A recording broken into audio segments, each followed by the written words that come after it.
Welcome back, second grade students. Today's story is going to be from Knowledge 3, Lesson 6, called Athens and the Olive Tree.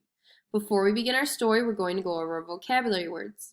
Our first vocabulary word for today is the word ideal. Repeat after me. Ideal. Ideal means perfect. Our next vocabulary word is the word ignite. Say ignite. Ignite means to set fire to something or to catch fire. Our last vocabulary word is the word overjoyed. Say overjoyed. Overjoyed means flowing with joy or happiness. Far from the city-state of Sparta, another group of Greeks had found the ideal place to build yet another new city-state. That high hill will be the perfect place to build a city around, these Greeks said. There is also a good harbor for boats just a short distance away. Almost all Greek cities were built around high hills. That way, if an enemy tried to attack the lower areas of the city, the people would climb up and gather on the high hill behind the city walls, where it would be harder for the enemy to reach them. Now that this group of Greeks had found just the place they were looking for, they needed a name for their city. One of the Greek stories tells us that while the Greeks were trying to decide on a name for their new city, an amazing thing happened. Two of the gods appeared to the people and spoke to them. The first appearance came when the Greeks were gathered at a nearby harbor.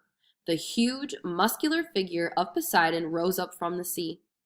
All around him, dolphins leaped and played in the waves, and seabirds circled in the air around his towering head and shoulders that seemed to almost reach the clouds. "Hear me, little mortals," Poseidon boomed. Even those farthest from the shore could hear his loud voice. "You would be wise to honor me above all gods and goddesses, for as Lord of the Sea I can bring you good luck in your fishing." He lifted his vast hands and said, "Look." Hundreds of fish leaped from the waves and sank back again.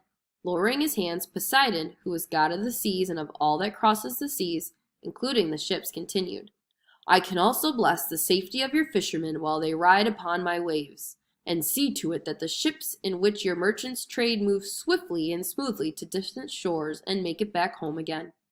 I, Poseidon, will do all these things for you and more, if you honor me."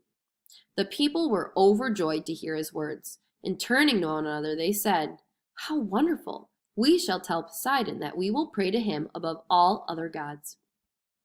But according to the story, before they could say this to the god of the sea, another voice called out to them, "Hear me, O people, for I too offer you a gift and a blessing." This time it was a female voice they heard, speaking in calm, clear, intelligent tones. All the people turned in the direction of the new voice they saw before him, Athena, the goddess of wisdom and of war. Athena told the people, "The gift I offer you is this." She too lifted a hand, but instead of anything as dramatic as hundreds of fish leaping up, all that appeared on the ground was one single graceful tree. It grew high and wide on the very spot where a moment before the ground had been empty. "This is an olive tree," Athena said. The people did not want to be rude to the goddess, but they whispered to one another, "She offers us one tree? It's very pretty to look at, but it's nothing compared to Poseidon's blessings." Hearing all, Athena smiled and said, "Let me tell you all about this tree. One day soon, all of these lands around you, even the rocking hills beyond that are hard to farm, will be covered with groves and groves of these olive trees. From these trees will come the wealth of your city, for you will eat the fruit you pick from these trees and never go hungry.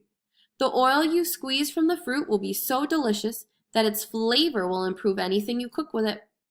Fill a lamp with the olive oil, set a dry rope wick in it, and ignite it, and you will have light in the darkest hour of the night.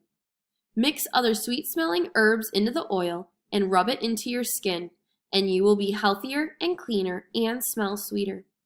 And because the oil will stay fresh in jugs and bottles for a long time, you can ship it to other lands far and near, for many other people will want to have these blessings of the olive themselves. The tree itself will be a blessing too, for in its shade you will find shelter from the heat of the summer sun and from the cold rains of winter. The wood of this tree will be fine for carving, so you'll never lack for bowls, plates, or furniture.